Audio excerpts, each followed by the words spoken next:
हे आहेत मोहोळचे इंद्रसेन मोटे. इंद्रसेन यांना पूर्वीपासून बैलांचा मोठा नाद आहे. घरी देशी खिलार गाय होती. या गायीने सोन्या नावाच्या गोंडस खोंडाला जन्म दिला. अवताला जुंपल्यावर सोन्याला डोळ्याला आजार असल्याचं लक्षात आलं. त्याचे दोन्ही डोळे काढून टाकावे लागले. सोन्या बैल पूर्णपणे अंध झाला. जीवापल्याड जपलेल्या सोन्याला कसाबाला विकणं हाच उपाय डॉक्टरांनी सांगितला. पण इंद्रसेन मोटे यांनी जो निर्णय घेतला त्याचा तुम्हालाही अभिमान वाटेल. मग डॉक्टरला म्हणलं नाही, एखादा आपला माणूसच आदू झाला तर आपण काही सोडून देत नाही किंवा त्याला मारून टाकीत नाही.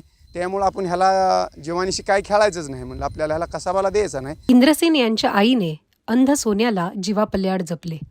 त्याला वेळेवर खुराक, चारा, पाणी दिले. योग्य काळजी घेतल्यानं सोन्या धष्टपुष्ट झाला.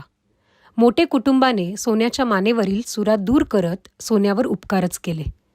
पण त्याच मानेवर बैलगाडीचे जू, औत कष्टाने ओढून सोन्याने शेतकरी मालकाचे पांग फेडले. आपण कसं म्हणतो ह्या म्हाताऱ्याला आता सुधरणा, म्हातारं जरा बडबड करायला लागलं किंवा आणि काय व्हायला लागलं किंवा तोल चाललं, त्या संदर्भात मला वाटला म्हणून मी त्याला शेतीनं सोडून दिला. दोन्ही डोळ्यांनी अंध असलेला सोन्या बैलगाडी ओढतो, कुशलपणे औत चालवतो. विशिष्ट खाणाखुणा आत्मसात केलेल्या या बैलानं अंधत्वावर मात केली आहे.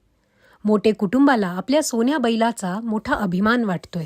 त्याला सगळं इशाऱ्यावर कळत होतं. जर समजा आपल्याला हाणायचं म्हणलं तर त्याला आपल्याकडे बैल आतमध्ये थोडा यायला लागला तर सर म्हणलं की ती पड्याला जायचा. आणि जर समजा पड्याला चालला तर तू पड्याला चाललाय म्हणलं की ये म्हणलं की ती थोडा आड्याला ह्याचा. 15 वर्ष काबाड कष्ट करून सोन्या आता वार्धक्याकडे झुकलाय.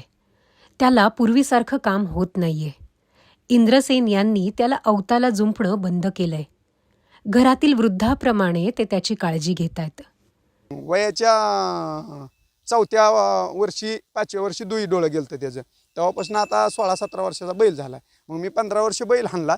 2 वर्ष झालं मी बसून सांभाळतो त्याला. जन्म दिलेल्या आईवडिलांना वृद्धाश्रमात सोडण्याच्या प्रतिकूल काळात एका शेतकऱ्याने आपल्या दावणीच्या बैलाप्रती जपलेली कृतज्ञता आजच्या मानवी नातेसंबंध दुरावल्याच्या काळातील आदर्श उदाहरणच आहे.